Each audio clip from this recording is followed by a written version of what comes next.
అలా కాలిన గాయాలతో సుబ్బమ్మని హాస్పిటల్లో జాయిన్ చేశారు. డాక్టర్ వచ్చి ట్రీట్మెంట్ చేసి, ఏం పర్లేదు, ఈ గాయాలు తొందరలోనే మానిపోతాయి అంటూ రామయ్యతో, మీరు వెళ్ళి మందులు తెచ్చుకోండి అంటూ చీటీ రాసి ఇచ్చాడు. రామయ్య సరే అంటూ మందులు తీసుకురావడానికి వెళ్ళాడు. డాక్టర్ కూడా అక్కడి నుండి వెళ్ళిపోయాడు. అప్పుడే లక్ష్మి సుబ్బమ్మ పక్కన కూర్చుని, అమ్మా, ఏంటి ఇలా జరిగింది అంటూ బాధపడింది. అప్పుడు సుబ్బమ్మ, ఏంటో మనకంతా రివర్స్ లో జరుగుతోంది. ఏది చెయ్యాలని చూసినా అది మన నెత్తి మీదికే వస్తుంది. ఇంకా ఏం జరగలేదు కాబట్టి సరిపోయింది. ఇంతకంటే ఏదైనా పెద్ద ప్రమాదం జరిగుంటే ఈ సమయానికి నేనెప్పుడో పాడెక్కుండేదాన్ని. అలా అనకి అమ్మా, తలుచుకుంటేనే చాలా భయంగా ఉంది అంటూ ఉండగా ఇంతలో రామయ్య లోపలికొచ్చాడు. ఇద్దరూ రామయ్యను చూసి సైలెంట్ అయిపోయారు. పదండి, ఇంటికి వెళ్దాం.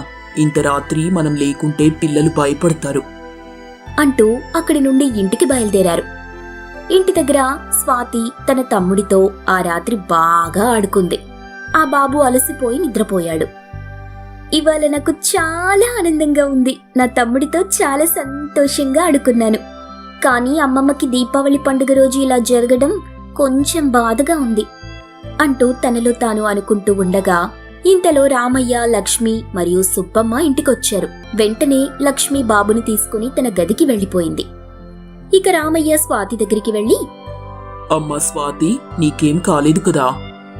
నాకేం అవ్వలేదు నాన్నా, కానీ ఆ రాకెట్ అమ్మమ్మ మీదికి ఎలా వచ్చిందో అర్థం కావటం లేదు. వీళ్ళేమైనా నిన్ను ఇబ్బంది పెట్టడానికి ప్రయత్నించి ఇలా ఇబ్బంది పడుతున్నారేమో అనిపిస్తోంది. నన్నా? కానీ నాకెప్పుడూ అలా అనిపించలేదే. అయినా నేనేం చేశానని నన్ను ఇబ్బంది పెడతారు? ఏమో, ఎవరి మనసులో ఏ దురుద్దేశం ఉందో మనకెలా తెలుస్తుంది?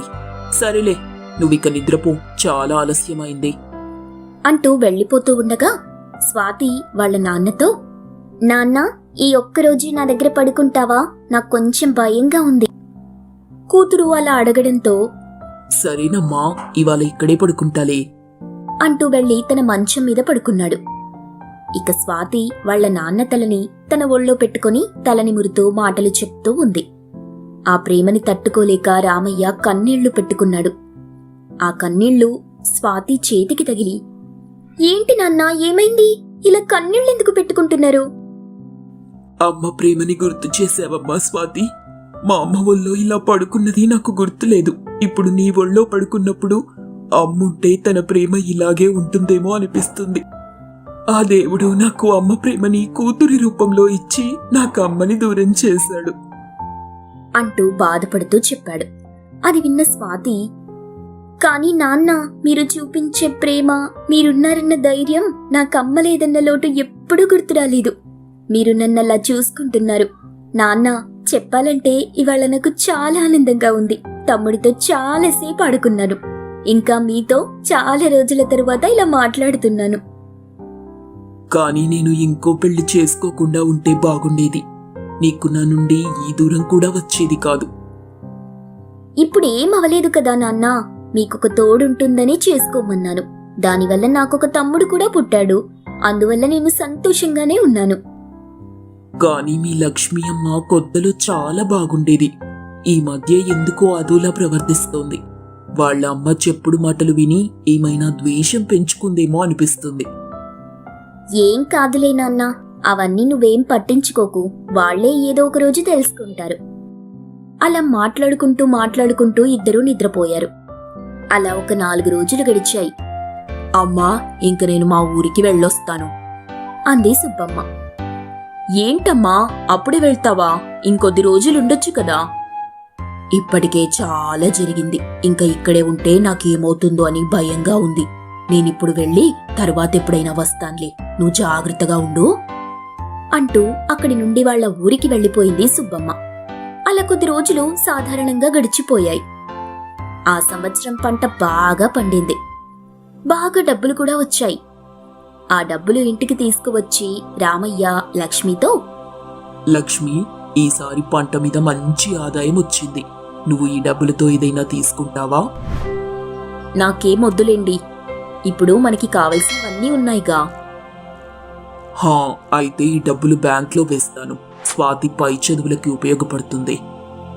ఆ మాటలు వినగానే లక్ష్మికి కోపం వచ్చి, ఏవండి, ఆ డబ్బుతో నేను బంగారం చేయించుకుంటాను, నాకివ్వండి. అప్పుడు రామయ్యకు లక్ష్మి ఆలోచన అర్థమై, ఇప్పుడే కదా వద్దన్నావు, మళ్ళీ స్వాతి చదువులకి దాచిపెడతాననేసరికి బంగారం అంటున్నావు. నువ్విదంతా స్వాతి మీద కోపంతో చేస్తున్నట్టు అనిపిస్తుంది. నాకేం తన మీద కోపం లేదు, నాకిప్పుడు బంగారం చేయించుకోవాలనిపించింది, అందుకే అడిగాను. ఇస్తే ఇవ్వండి, లేకుంటే మానేయండి. అయినా ఈ సన్నాసి ఇంట్లో ఉన్నన్ని రోజులు నేనిలాంటి మాటలు పడాల్సిందేననుకుంటాను. ఆ మాటలు విన్న రామయ్య కోపంతో, నా కూతుర్నేమైనా అంటే నేను ఊరుకోను. ఇంకోసారి ఇలా మాట్లాడితే నీకంత మంచిది కాదు. ఇదిగో, నీకిష్టం వచ్చినట్టు చేసుకో అంటూ డబ్బులు తన ముఖాన కొట్టి బయటికి వెళ్ళిపోయాడు. అదంతా పక్క నుండి స్వాతి విని చాలా బాధపడుతూ కన్నీరు కార్చింది.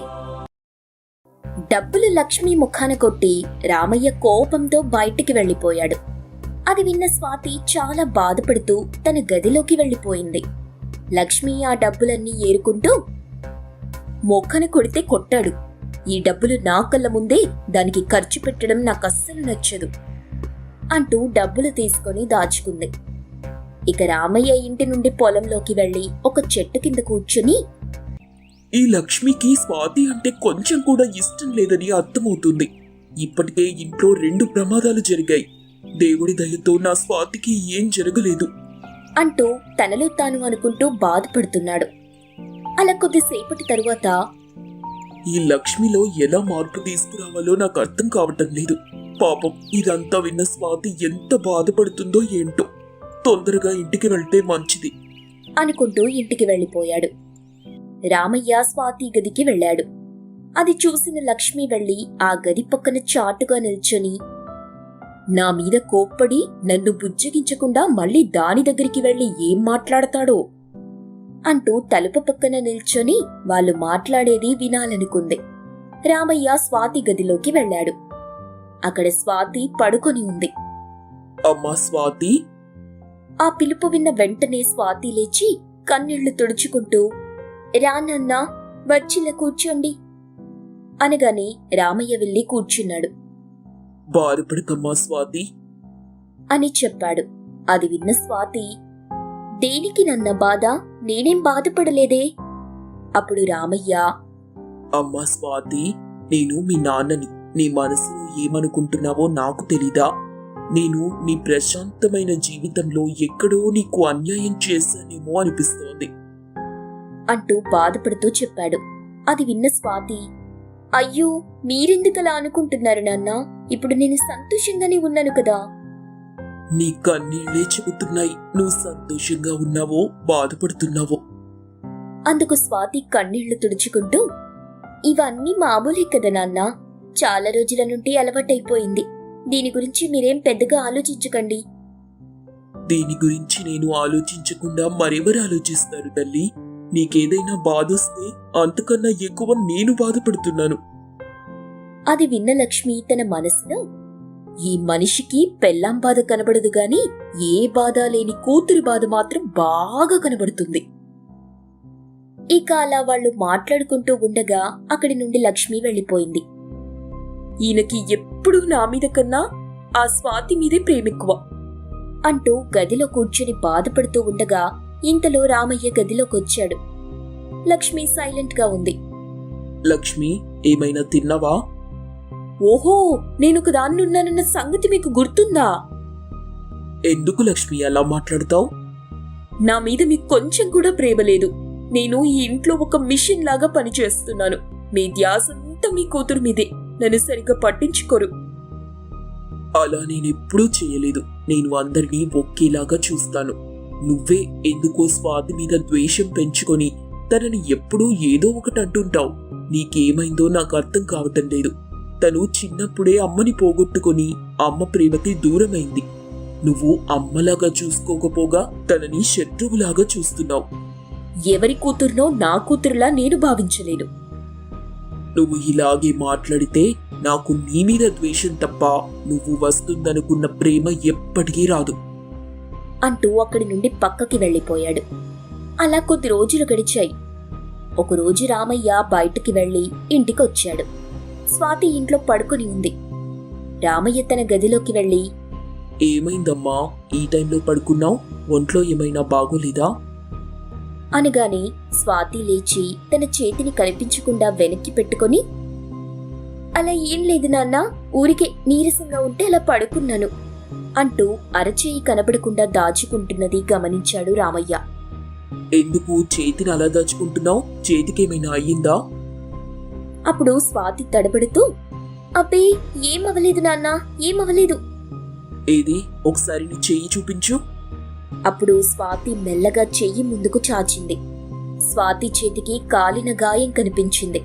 అది చూసిన రామయ్య షాక్ అయి, ఏమైందమ్మా? ఏంటి చెయ్యి ఇలా కాలింది? చెప్పమ్మా ఏమైంది? అంటూ కంగారు పడుతూ అడిగాడు. నాకు బాగా ఆకలై తినడానికి వెళ్ళాను. అక్కడ ఏం కనిపించలేదు. ఏదైనా వండుకుందామని ప్రయత్నించి ఇలా చెయ్యి కాల్చుకున్నాను. అరే ఎంత పని చేశావమ్మా? మీ అమ్మకి చెప్పొచ్చు కదా. అడిగాను, తనకు ఏదో పనుందని చెప్పింది సరే ఇక్కడే ఉండు, నేను మందు తీసుకొస్తాను అంటూ తన గదికి వెళ్ళాడు. అక్కడ లక్ష్మి కాళ్లు చాపుకొని పడుకుని ఉంది. చిన్న పిల్ల, ఆకలని అడిగితే పనుందని చెప్పావు, ఇదే నా పని? అప్పుడు లక్ష్మి, అడిగిన వెంటనే సేవ చేసి పెట్టడానికి నేను ఈ ఇంటి పని మనిషిని కాదు. అలా అనగానే రామయ్యకి చాలా కోపం వచ్చింది. నీకస్సలు తెలివి లేదు, నీకు ఇలా కాదు అంటూ గదిలో ఉన్న మందు తీసుకుని వెళ్ళాడు. వెనకాలే లక్ష్మి లేచి స్వాతి గది దగ్గర తలుపు చాటున నిల్చుని చూస్తూ ఉంది. రామయ్య స్వాతి చేతికి మందు రాస్తూ అలా తలుపు వైపు చూశాడు. తలుపు చాటు నుండి లక్ష్మి చీర కనబడుతూ ఉంది. అది గమనించిన రామయ్య లక్ష్మికి వినబడాలని స్వాతితో, నేను లక్ష్మిని పెళ్లి చేసుకుంది నాకు తోడుగా నీకు అండగా ఒక అమ్మగా ఉంటుందని. కానీ తన వల్ల మనిద్దరం బాధపడుతున్నాం. అందుకే నేను ఒక నిర్ణయానికి వచ్చాను. ఏంటి నాన్న ఆ నిర్ణయం? అప్పుడు రామయ్య ఇంకొంచెం గట్టిగా మాట్లాడుతూ, నేను తొందరలో ఒక లాయర్ని కలవాలనుకుంటున్నాను. అది విన్న లక్ష్మికి మనసులో ఒక భయం ఏర్పడింది. స్వాతి కూడా కంగారు పడుతూ, ఏంటి నాన్న మీరు చెప్పేది? లాయర్ని కలవడం ఎందుకు? ఏం లేదమ్మా, మీ సవతి తల్లి లక్ష్మి మనస్తత్వం నాకు నచ్చడం లేదు. తనలో మార్పు వస్తుందని చాలాసార్లు చెప్పి చూశాను, కానీ తను అలాగే ప్రవర్తిస్తుంది. అందుకే ఒక నిర్ణయానికొచ్చి తనకి విడాకులిచ్చేద్దామనుకుంటున్నాను. అది విన్న లక్ష్మికి స్వాతికి గుండె పగిలినంత పనైంది.